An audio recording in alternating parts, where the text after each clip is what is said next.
In 1974, a low-budget horror film shocked audiences around the world and changed horror forever. This is the story behind the Texas Chainsaw Massacre.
My father was a mechanical engineer in his time, which is something that's sort of definitely, command of science and math and physics. That's important to be a cinematographer. And my mother was, an amateur painter. So unbeknownst to me, I had this sort of proper background of science, math, and art. I bought this 8mm camera and for a couple of months shot films of my buddies skateboarding, just shooting a lot of what I thought were cool shots. Well, I put that away after a few months, and then I went to college at the University of Texas. And my grades were not all that good because of lack of interest.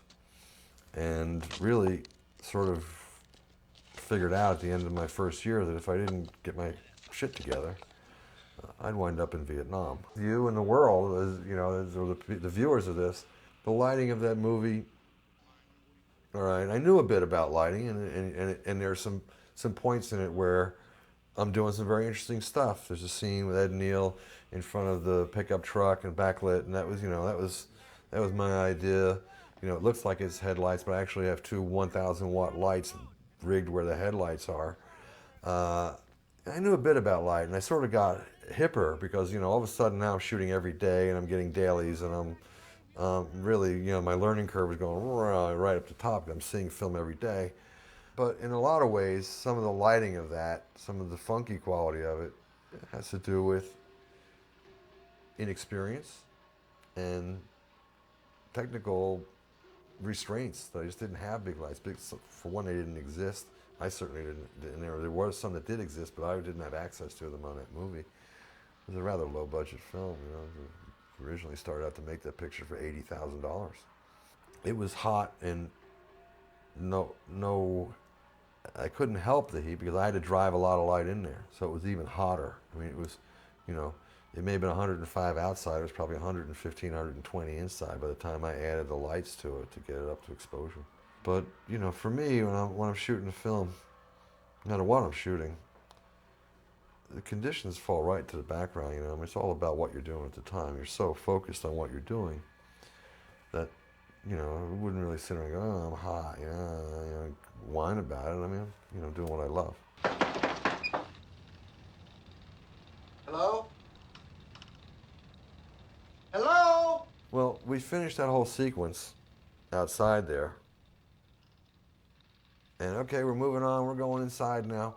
I go, Toby, we had this dolly platform that was quite low, and I had 60 feet of track. And I said, you know, Toby, if I were to lay down and hang the camera over the edge of this dolly, and with our 185 letterbox, I could keep the track out of the shot. I can be behind the swing as Terry stands up, and I can actually travel under the swing with her. And I said, and the house will grow and grow and grow and grow and grow, and eventually the house will like overtake the frame. And at the same time, I'll be walking behind Terry, who's got these short cutoffs, and you know,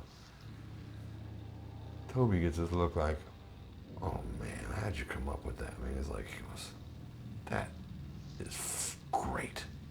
We start to lay the track. They go, what are you guys doing? Well, we're going to make this shot. No, you're not. You're not making this shot. You know, the shot is not on the shot list. You're only approved to make the shot list. You're moving on. Toby goes, look, he goes, you guys may fire us, but for right now, I'm the director, he's the DP, and you cannot stop us. We are making this shot. Kirk?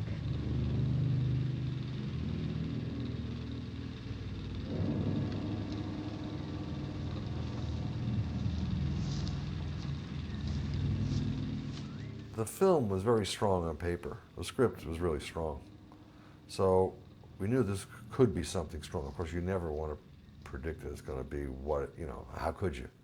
You'd be considered egomaniacal if you did say, oh, this is going to be great. It's going to the Museum of Modern Art, and 33 years later, people are still going to care about it and, you know, be remade and all that. But still, at the same time, it was so strong on paper that I thought it would be something, you know, quite good. The Texas Chainsaw Massacre. After you stop screaming, you'll start talking about it.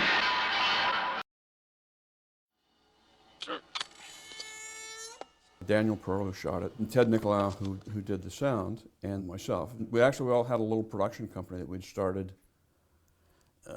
maybe a year before, to doing local TV commercials and industrials and that sort of thing. We had done a training film for the Texas Department of Public Safety. And the first part of the film, it basically was how, you know, running a bust, how evidence has to be handled, and the whole thing. But the very first part of the film was like when the cops come crashing through the house. And Toby saw that at the film lab and was really taken with it, and especially with the cinematography. So he met with Daniel, and like Daniel's working, then he asked Daniel told him about me, because I'd done the editing as well as directed thing. And so we met. I don't remember much about our initial meetings. I think it was like pretty much, okay, you're on, let's go do it. We all had sort of the same vision of that. It was a low-budget horror film that would probably play in a few drive-ins, and that, but it'd be fun to do. We were all, like, Toby and I were, you know, fond of horror movies, and Burns, of course, knew all the horror movies, and so it just looked like it was going to be a lark and be interesting. Of course, we were all very naive. None of us had ever worked on a real movie before. Burns, I met when we started the film, and I'm sure that's where I met the first time with Toby and Kim, was at Burns' studio, which was just great fun. I mean, it was like all sorts of fun stuff for a geek like myself. I mean, really, with props and things that he had made. And then Bob and I worked, we did Tourist Trap, we did Hills Have Eyes, and then he did production design and art direction on a couple of short things that I did.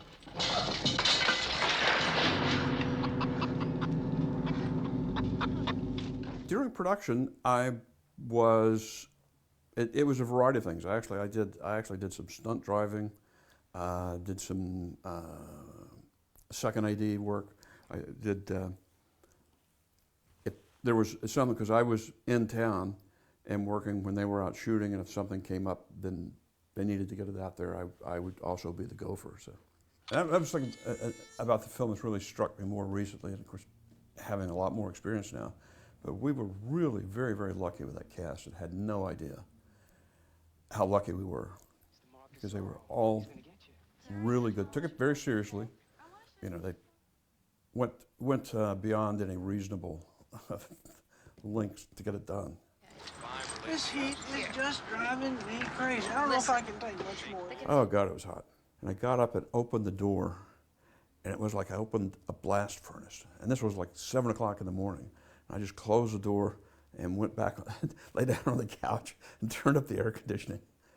Just, I don't know how we did it. I do not know, because there was no air conditioning. We had an RV for the cast, and that may have had air conditioning of a sort. But I have no idea, because people were out there in the sun hour after hour after hour. And it was brutal, but we did it. We didn't really. It was funny at the time. It didn't seem to be that big a deal. I mean, looking back on it, it seems more horrendous than we felt. We had plenty of other stuff to worry about. Things were pretty hectic, and there was not really a script supervisor as such on the film. So it was kind of a chore trying to figure out what went where and what order and things. Fortunately, Ted took really, really great notes.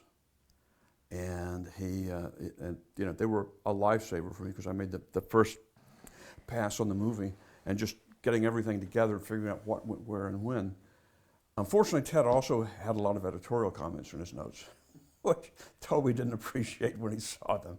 It went on much longer than planned, because the film went several weeks beyond just in that, which of course put the whole post-production schedule back. And getting it going, getting the momentum going on the editing really took a long time. I remember like Toby was beat. I mean, he'd really been. I look back on it, I don't know why, how he survived it, because it was there the whole time, and then he had to do stuff before and after shooting every day. And so he was really beat. So I think it took him a while just to get back into a work mode. Toby was a vampire. Toby got up at 6 o'clock in the evening and had breakfast, and then at midnight or so he had lunch, and then he had dinner like at 4 or 5 o'clock in the morning. And so I had to adjust my schedule to work with it. And we edited at his house, where his poor wife at the time was like, she had to do all the running around stuff during the day. Then at night, she had to make dinner and whatnot for Toby and I. So it was pretty crazed. There were things that were, as there are any time in the creative process, there's serendipity, and you discover things and find things. But I think Toby really had it down from the get-go, and he took, as a good filmmaker does, suggestions and incorporated them and changed things, and dealt with, but they all became his. It's just part of that process. I started in assembling it and got a first assembly, and then Toby came in, and I worked with Toby, and then Sally came in to work with the two of us, and unfortunately I couldn't keep living on the chainsaw wages. I had to go make some real money, but all the editing, everything in that film is Toby. I mean, there weren't any cuts made, and Sally and I made suggestions or had ideas and stuff, but it was Toby. It was really his vision, and I've often wondered if maybe he would have had a different career. He would have had a more interesting career in terms of films if he had not come to Hollywood. If he'd have kept making movies like that in a kind of guerrilla style, where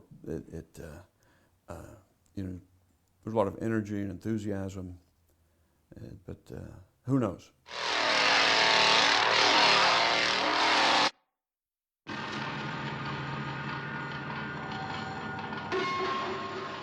Yeah, Tourist Trap, the director we'd gone to film school at University of Texas together, David Schmoller and I, and David had been out here for like a year or two trying to knock around to get something going, and I moved out and I actually stayed with, my wife and I stayed with David and his wife for a while. until we found a place. And during this time, we began talking about doing a horror film, because I said, you know, we could do a low-budget film. As I know enough people, I'm sure we can get it off the ground. I think very arrogantly and without, you know, really a hell of a lot of experience. I said, well, let's just make it ourselves. That was an amazing experience. I mean, it was tough doing it. There were all sorts of crazy things on Tourist Trap.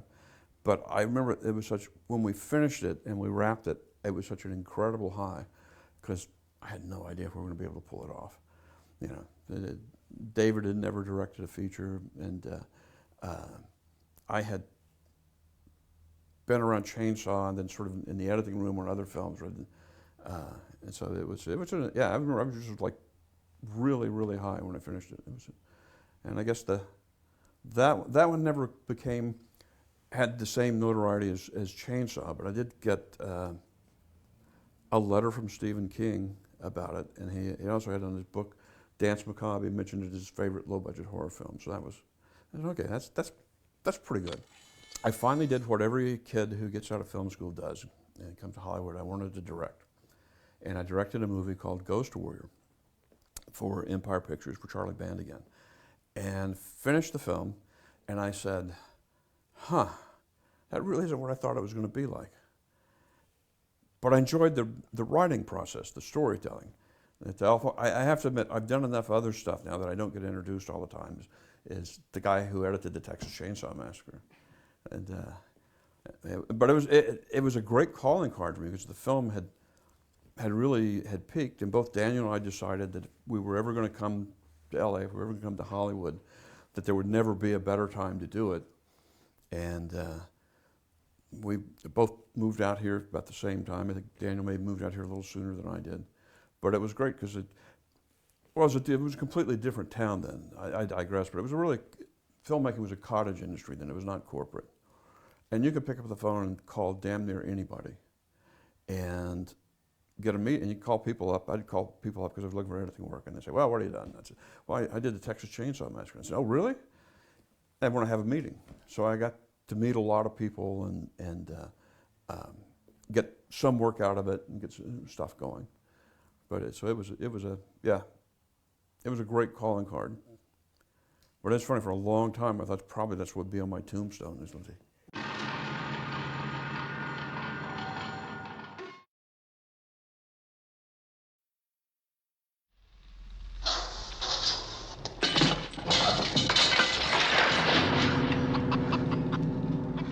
Well, I tripped into that room. There was a bucket in the way, and it hit my shin. And the first 2 or 3 times it left a bruise, because Toby wanted to keep the bucket in. We reshot that scene 13 times.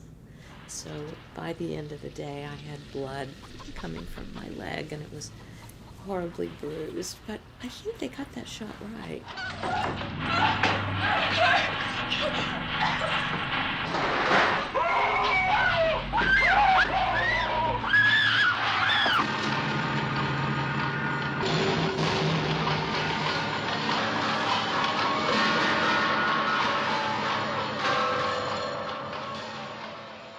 I was in school, and I was in plays, and I was doing a play with a fellow named Frank Sutton.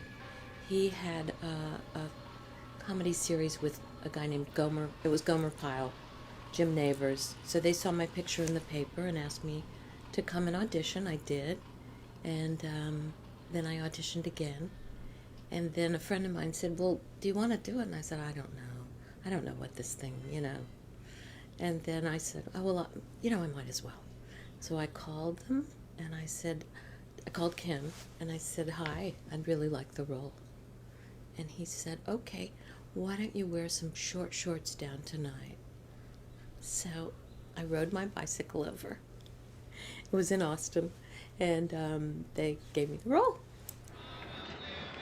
Hitchhiker.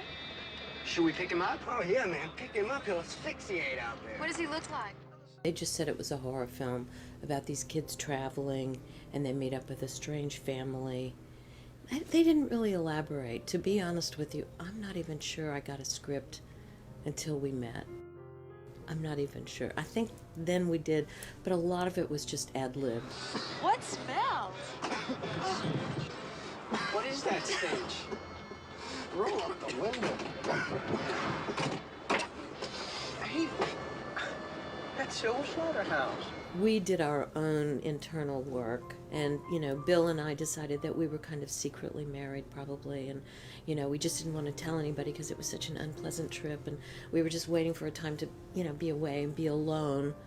Unfortunately, we didn't get that opportunity. But, yeah, we worked together, and we sat around under a nice peach tree and ate peaches and traded turns in the hammock and tried to stay cool all the time, you know.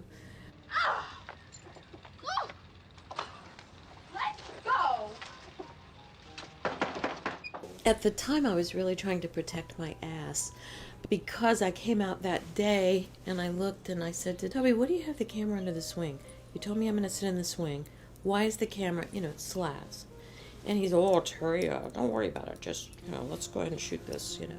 So for about 40 minutes, I'm so, you know, oh, you can't, because I'm thinking of my mother seeing this film. This is, you know, this is 1970, whatever, too. And, you know, I don't want anything to show those cheeks. Anyway, about 40 minutes later, I sat down on the swing and I did it. And I got up and I started walking toward the house, and I think it's a very effective shot. I think it's a truly effective shot. I have to be perfectly candid. I never appreciated it until now. It when I first went to see it and I was sitting low in the movie theater with my nephew and 5,000 screaming children, having not seen my work, I was, you know. And then I saw in CinemaScope and Technicolor my cheeks right in the screen, and I was completely horrified for years. Horrified. I actually pretended I think that it wasn't in there or something, you know, and skipped onto the meat hook thing, you know. And that was fine because everybody skipped with me, you know. So that's what I'm laughing now because now I think it's great. Put it back up there.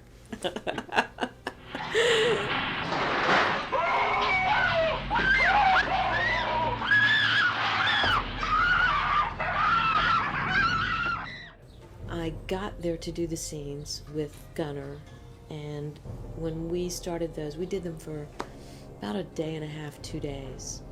And by the time that we had finished, I had lost my voice entirely. I had to have just a shot of Jack Daniels or something just to continue to get the 343,000th take that they needed. Each angle 32 times, each shot, you know, 64 times, 39, 45. So you fight a 300, and at that time Gunnar was over 300. He was a very big man, and there was, you know, if someone thought I was going to get away from him, they had it completely wrong, because I think that's what also adds to that scene, is the fact that I almost get away. You see me run away even, you know, and you think, well, she got away once. Maybe she can, and you know, you put your own self in the thought of, what if I were trapped by a serial killer? What if I were trapped? You know, what would, I mean, anyone turns to that thought. And it was brutal. I couldn't walk after that day.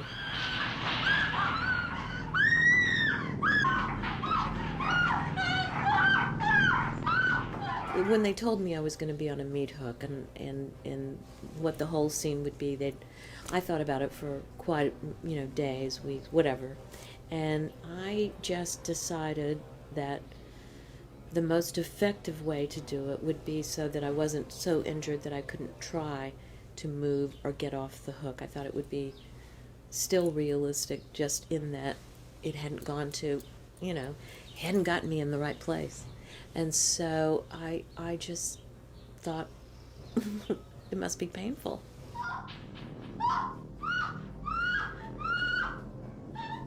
They'd been working on some ideas using parachute strapping, foam, putting the hook up from the back of me, just so it was above my shorts, because it was a backless outfit. And they used one of the rings from parachute strapping, with the parachute strapping.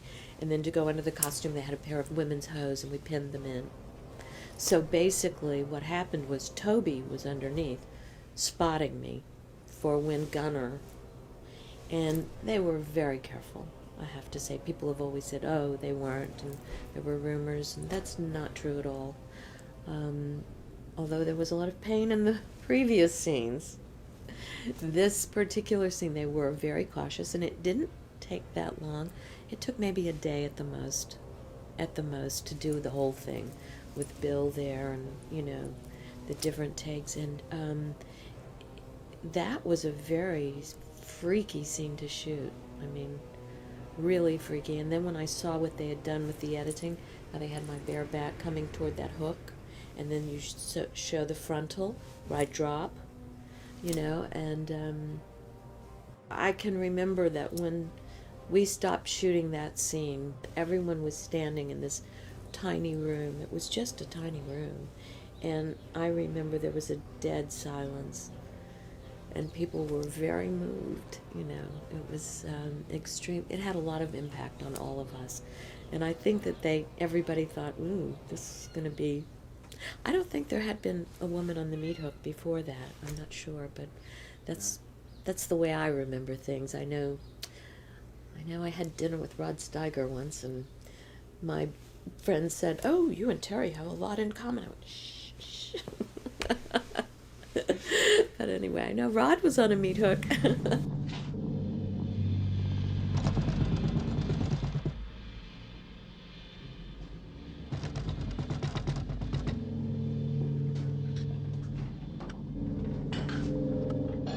What happened was they couldn't get the dry ice to work. And so it was supposed to be a deep freeze, and it's 114 degrees in the shade. So they had me inside. I had a Coke bottle down below, right down below, and they had me puffing on a cigarette, trying to cook up some smoke so that when they opened the thing that you'd see some sort of smoke. And so I'd hear Toby, okay, Terry, you think it's all filled up there, or whatever he said. And I go, I think so. And so they'd open the thing, and then he said he wanted me to, and I always was completely, this looks so silly. But then when I was in the audience came unglued because they thought that she was dead. So it worked beautifully. Again, I was wrong.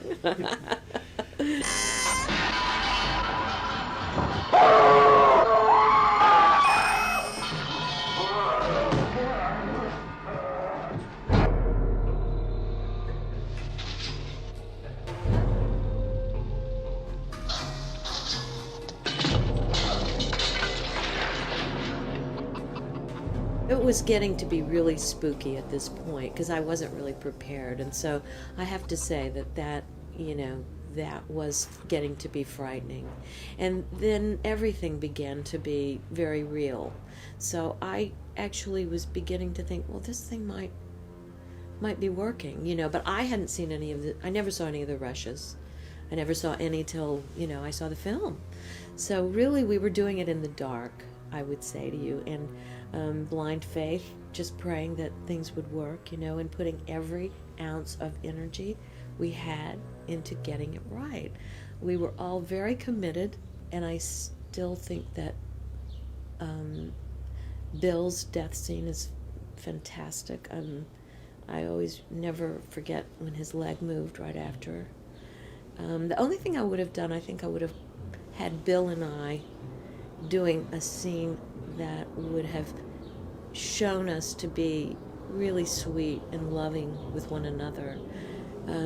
Just a short scene, just a scene where we're 3 lines kissing or something that would have been, I think it would have, and I think with Jerry's and Sally's character, it would have also made the impact all the greater to have, then the next scene to see me hanging on a meat hook, him being cut up, it would have, I just think, ooh, made such an impact, you know.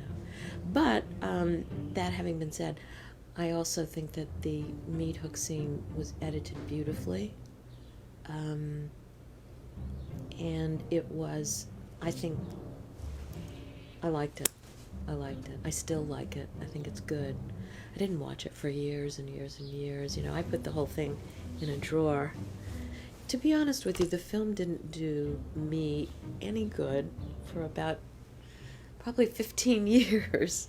If you went for a stage audition, they would look at you and say, "The what?" And this would matter to me because, and you were, you know, nobody really, you know. I think it did Toby and Kim a lot of good. I think technically, you know, it was just really in the circles. It was great for them. But as far as the actors and for the cast, you know, it didn't work for me. So I don't know. I'm not sure. I just decided to move on with my life. So while I was in New York, I did a lot of leg and foot modeling, which was very good. And I also did more print and different things like that for years, more stage. And then I started doing flowers, and I really loved doing the flowers.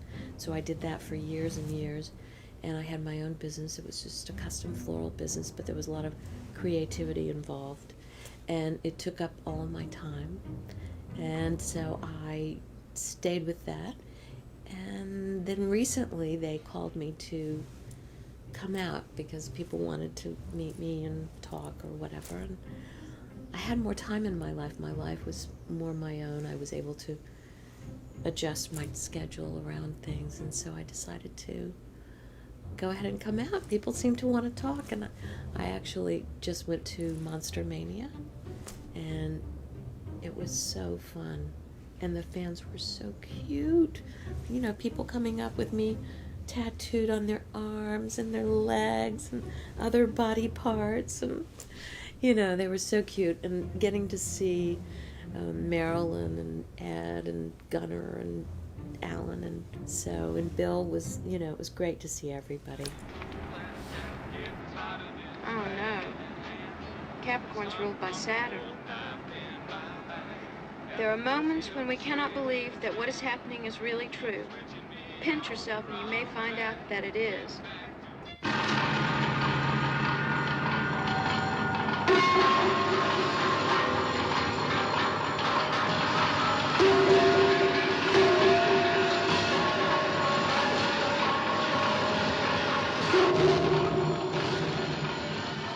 You know, I think it's great. I think it's really fun to go to these conventions now. I'm enjoying it so much. I meet trembling young men who bring me their picture, and I take their hands and I say, "Darling, how are you?" And I ask them, "What's your name?" You know, and they're so dear, but I want them to understand, you know. It's just me. And I enjoy it. The girls too, all the kids. Families, we get families, entire families that come up, you know. So it's great. I'm enjoying it a lot. The summer of '73 was surrealistic, to say the least. Hey, Grandpa! We're gonna let you have this one! Kim Henkel, who wrote the film, was my brother-in-law. He was married to my sister, my late sister Paula. And I was doing a play in Chicago. I was doing a children's play and entertaining children, and then Kim called and said, "Hey man, are you crazy?" I said, "Yeah, of course I'm crazy, you know me."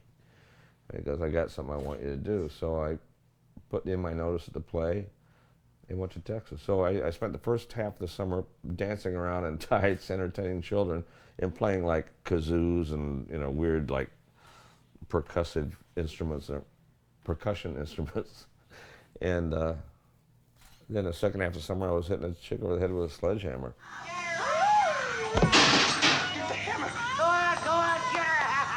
I had no idea that he was working on a film. And yeah, it was rather a shock to me. And I said, "I'd love to do it." I mean, there's not a lot of 115-year-old actors around, so did it really matter how old someone was? And of course, I read the script, and there's not much to read about Grandpa. you know, read the script and thought, ooh, jeez. It's been rough. Please help! Please. Really what I was told was that he is an embryonic old man. He is so old he's become childlike again. And that was the basic direction I got from Kim and Toby. Basically, Toby was more concerned with camera angles and lighting and things like that. Kim was kind of the character director dude. Honestly, it's real spotty. It's almost dreamlike. We were so tired, and we'd been out for so long. But I can recall Kim taking me aside, not aside, but he came over to me probably because I was just sitting in my chair going like, well, the fuck, well. But he said, have you ever seen a newborn baby? Have you ever seen a baby nurse? And I had, at that point, had several nieces and nephews and a younger brother, but I said, yeah. He goes, you know how they you know, they kind of get into it. You know, they get their hands working and their feet kind of kick. And I said, yeah. He goes, that's what I want for you. Dr. Barnes was a neat guy. He took a cast of my face and then aged it. And he said, if you ever live to be 115 years old, John, this is probably what you're going to look like. Which when you're 20 is pretty creepy to see yourself at over 100. The first time took about 7 hours, and the second time maybe 5.5 to 6. They got it down, you know.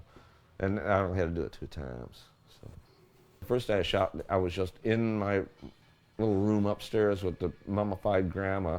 She's the matriarch of the family. And she was in more films than I've been in, I think, because he kept her and kept putting her in films. She was in the first Howling. She may have been in Hills Have Eyes as well. He used her in several films. And Marilyn runs in and asks me for help, and she thinks I'm dead or, you know, whatever. I'm useless anyway. And then they carry me down the stairs, and that was all I did the first day of shooting. The second day we did everything. They had to shoot me out, and they had to shoot Jim Seedow. I had to be back in Houston for a play. You know, he was doing a play or something. My old grandpa's the best killer there ever was. I never took more than one lick, they say. Everybody had more than one job. I was a PA. Drove a truck, picked up props, or go get Toby a Snappy Tom. You know, Dugan, I'd like a Snappy Tom. Run down to the U-Totem and get me a Snappy Tom. Hop into a pickup truck, which was like tomato juice with like chili peppers in it or something. Toby Hooper's a strange fucking dude, man. He had talent. There's no doubt about it.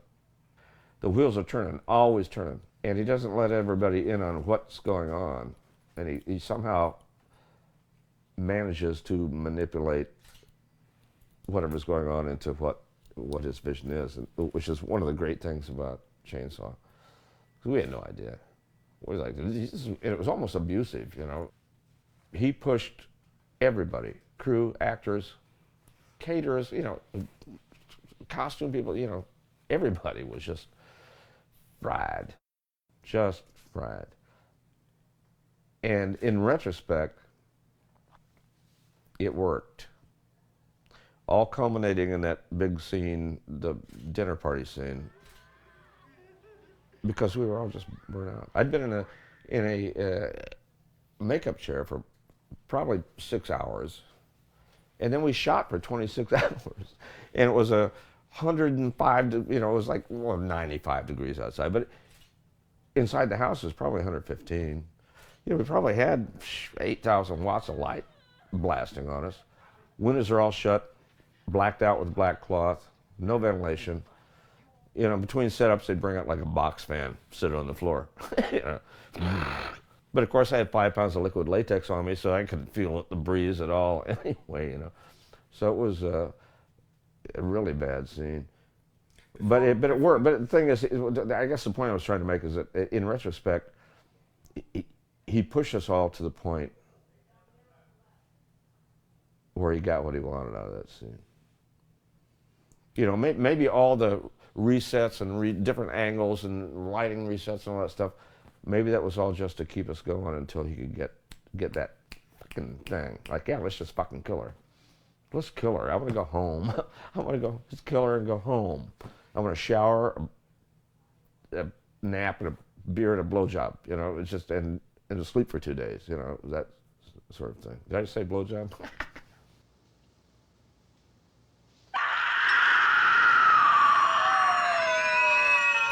Robert Burns, who was our production designer, yeah, who was a fucking genius, God rest his soul, and very strong-headed, opinionated about, you know, the way things should look.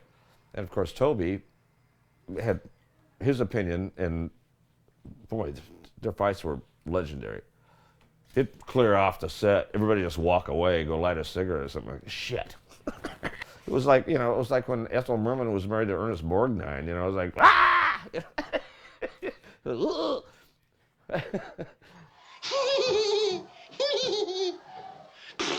Come on, Franklin. It's going to be a fun trip. Paul Partain. Paul was the first guy I met the first day that I was on set.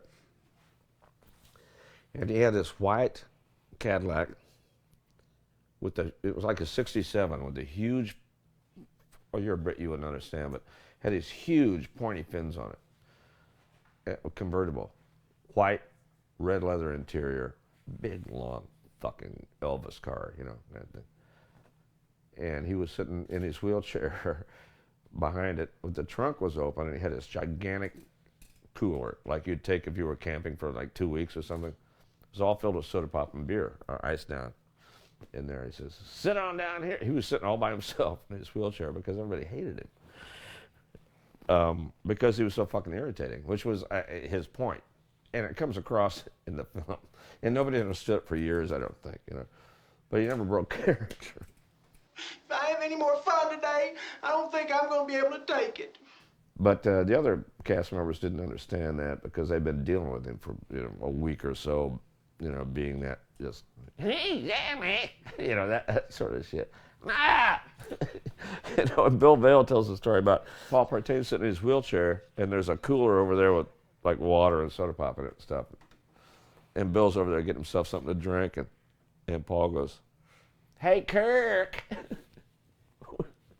which is his character name. Kirk, can you get me a pop? You know, a Coke, or some shit like that. You know, Bill looks at him and says, I'm not Kirk, and you aren't crippled. Get up and get yourself a fucking soda pop. But he just like,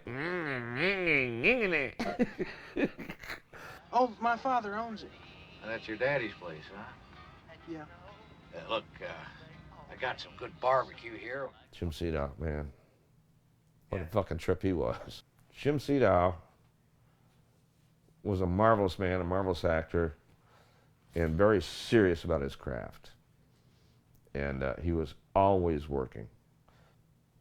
You know, if we were between shots, he was just constantly had his script in his hand, making notes and going over things, seeing how he could do something different or put some nuance, some little thing. And if you watch the film again and watch his performance, it's very nuancey.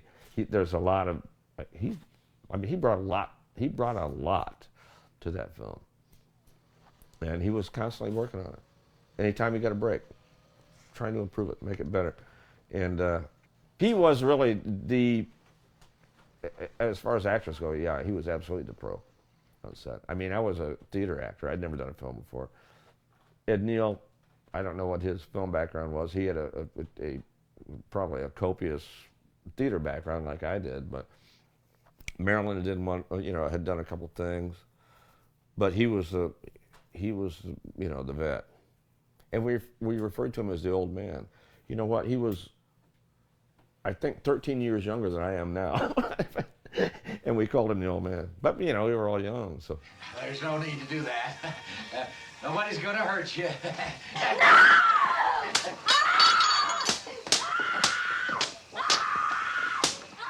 Oh, poor Marilyn. Yeah. You know, we put her through just so much shit. You know, she really, to me, Marilyn Burr, ooh.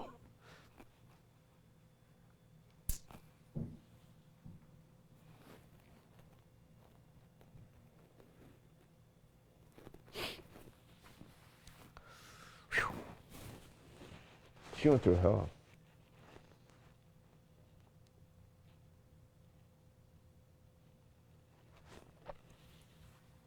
She is the original Scream Queen, because she screamed for 3 solid fucking days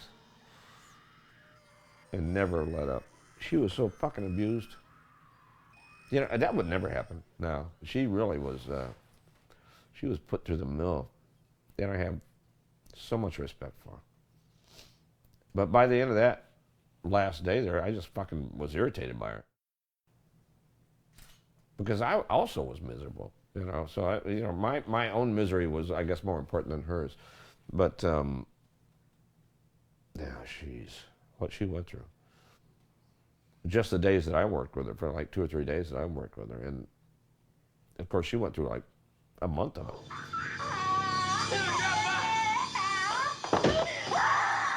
The hammer scene? I love that fucking scene. Come on! That hammer, wipe the tears out of my eyes. I just love Marilyn so much. It was a foam rubber head with like a hickory, it was a hammer handle with a foam rubber head stuck on there that Robert Burns had made. And it was the old-fashioned kind that a little bit of the handle comes through the head and it's up there. So there was a piece of wood coming out of the top of it. And I caught her with that and cut her back here. And it's on film. You can see it. Apparently it touches a nerve. And I, unfortunately, really can't do that because I was in it. I can't sit back and look at it objectively. To me, it's a comedy. Everything in it is funny to me because I was there through much of the shooting, and I remember the little behind-the-scenes thing. I remember what happened when we were shooting that. I remember this and this, and I think about somebody else over, the makeup girl falling down and spilling something. There's a whole thing that goes on behind what's on the camera, a whole life there. So I can't. It's really, really hard to watch a film you've done and watch it just as a film. Well, who would have thought? 40 years, 40 fucking years, Dave. Jesus, what can you say? And to think, I didn't make a whole lot of money making the film initially, but over the years, I'm sitting here talking to you, over the years, I've made more than most people make on their first film. Almost more than anybody made on their first film as an actor. I wouldn't have given it up for the world. I couldn't do it now, at my age, I don't think.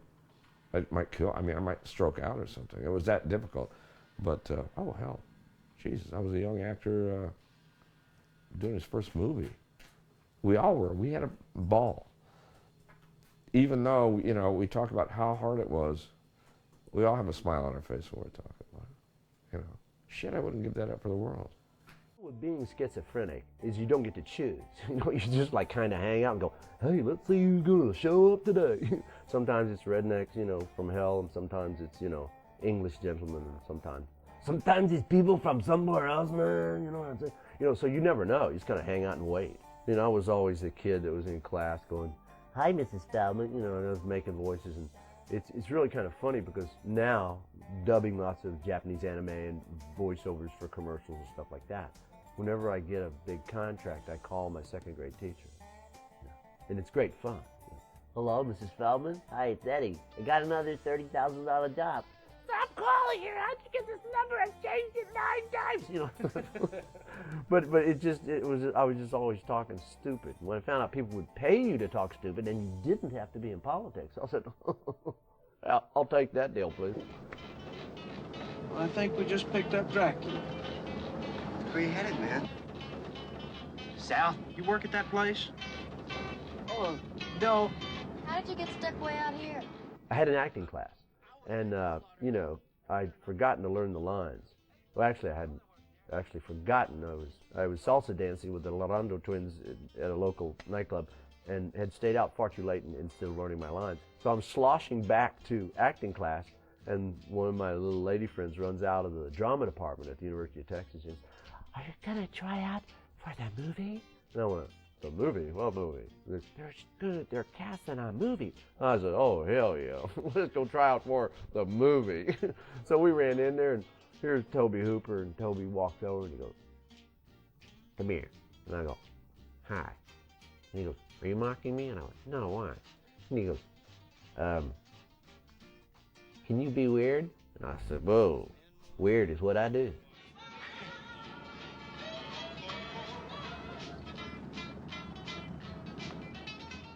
I patterned the character that I did for him after my nephew, who is a diagnosed paranoid schizophrenic. I'm just schizophrenic, but they haven't diagnosed me yet because I don't go to the doctor.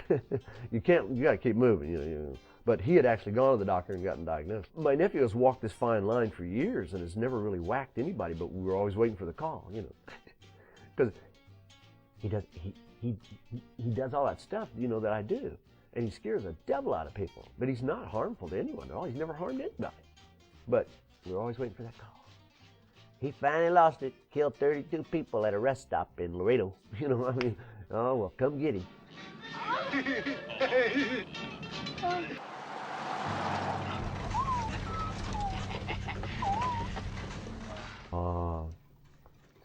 Jimmy Seau was the best.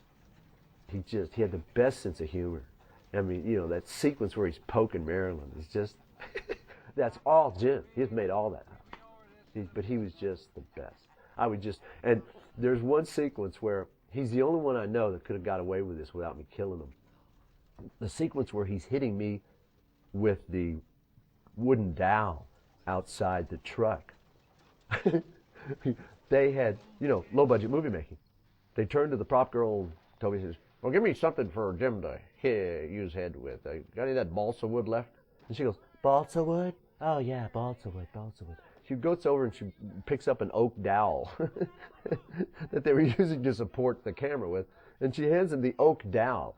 So instead of the balsa wood, in the movie, in the scene, he's beating me with this. And I'm screaming and carrying on and flailing about in the dust. Dust is flying, rocks are going, and you can hear them off camera. I can hear them out of the corner. "Wow, Ed's really doing good tonight, isn't he? It's going swell." And poor Jim had not a clue. And I was, of course, black and blue. And I didn't tell him until much later. "Oh, I'm sorry, Ed. I wouldn't have done that. I'm so sorry."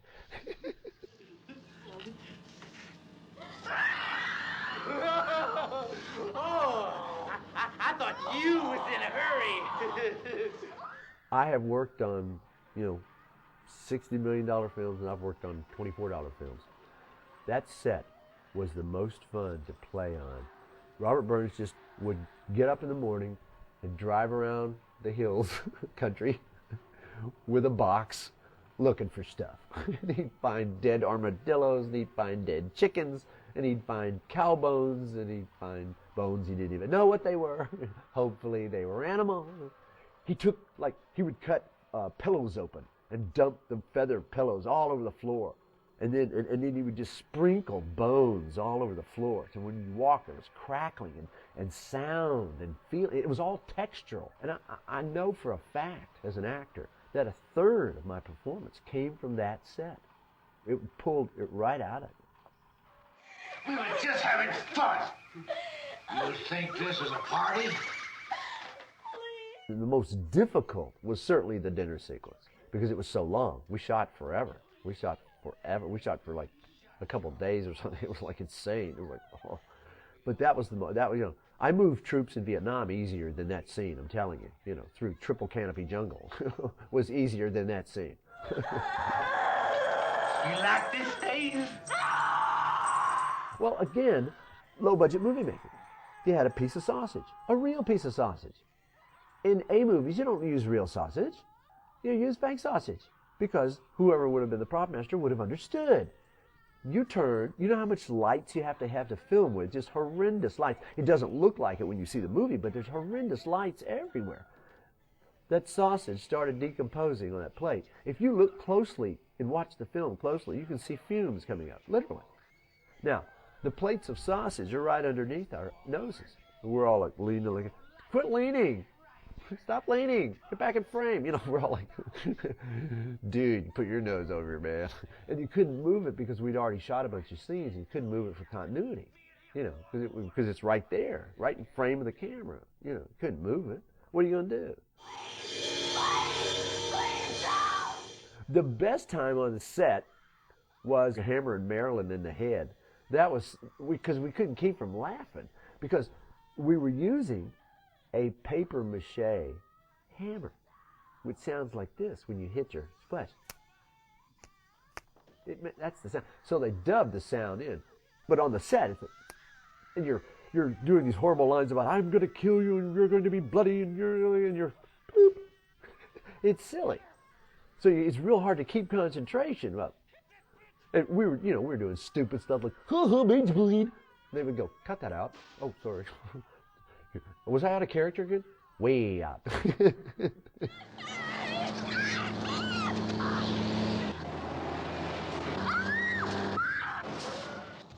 It's a very effective shot, but it's very simple movie making. You put your chest up against the truck and you back the truck up, and then you do your motions in reverse.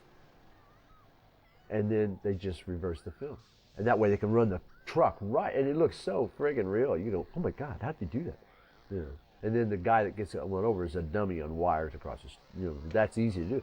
But it's amazing how effective a simple shot like that can be.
What happened was true.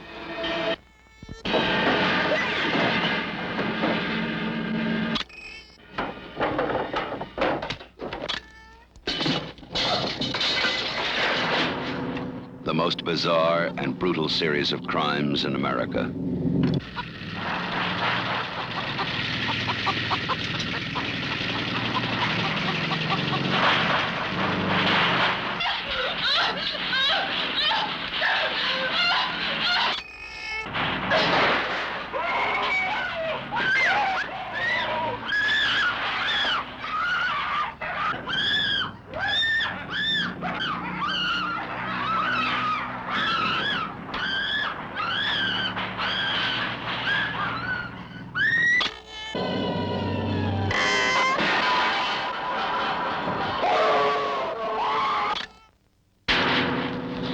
Sally, I hear something. Stop! Stop! This is the movie that is just as real, just as close,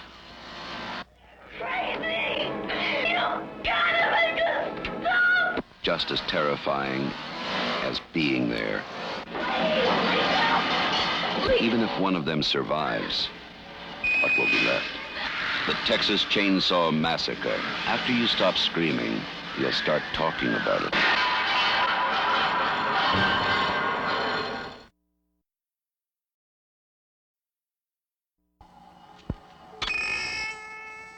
This is the movie that Rex Reed called the most horrifying motion picture I have ever seen. This film is positively ruthless in its attempt to drive you right out of your mind. It accomplishes everything it sets out to do with brilliance and unparalleled terror.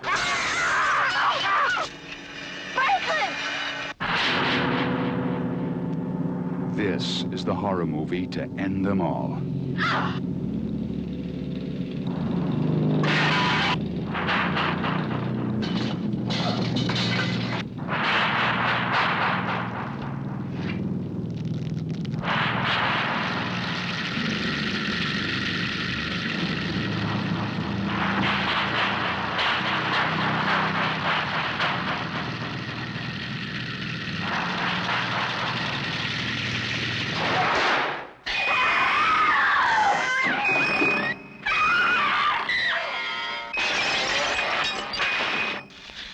Sally, I hear something. Stop! Stop! This is the movie Rex Reed called the most horrifying motion picture I have ever seen. The Texas Chainsaw Massacre. From New Line Cinema.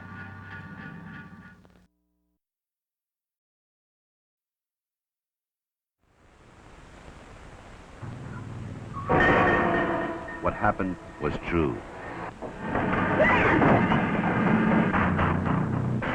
The most bizarre and brutal series of crimes in America. The Texas Chainsaw Massacre. Even if one of them survives, what will be left? The Texas Chainsaw Massacre. After you stop screaming, you'll start talking about it. Rated R.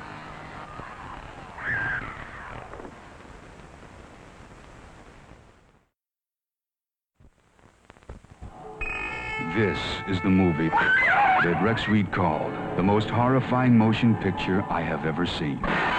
This film is positively ruthless in its attempt to drive you right out of your mind.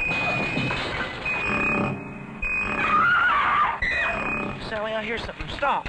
Stop! The Texas Chainsaw Massacre. From New Line Cinema. Rated R.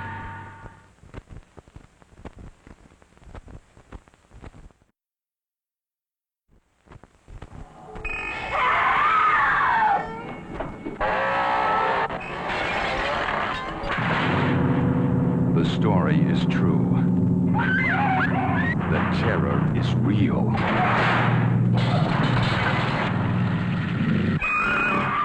Sally, I hear something. Stop! Stop! The Texas Chainsaw Massacre. From New Line Cinema. Rated R.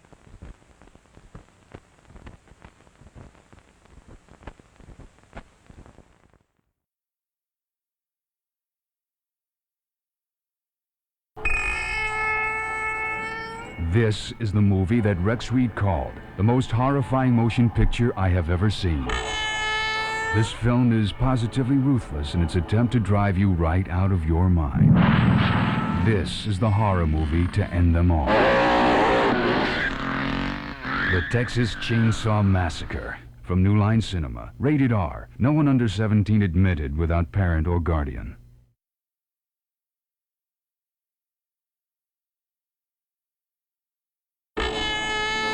Hello? Is anybody home? Sally, I hear something. Stop.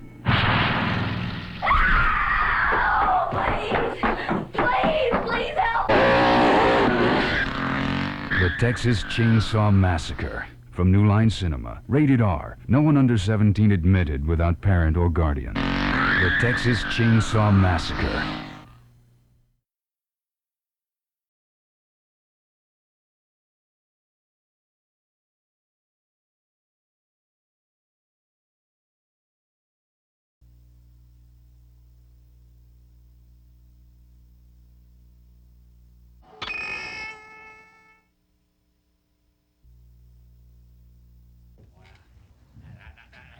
You just take it easy, young lady.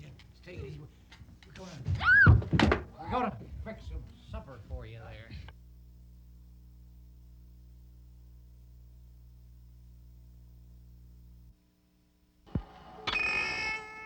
there. Day 2.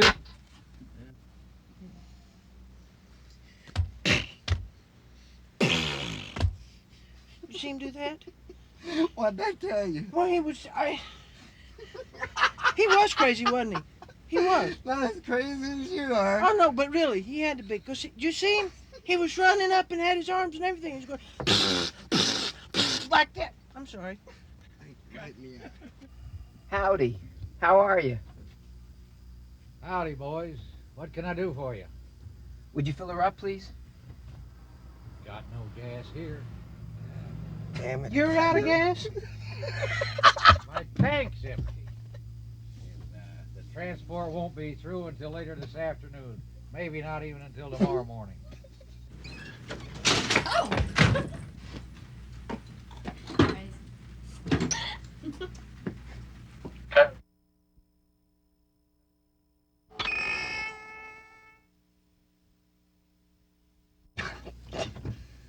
What's the matter with that man? Oh, my God, damn.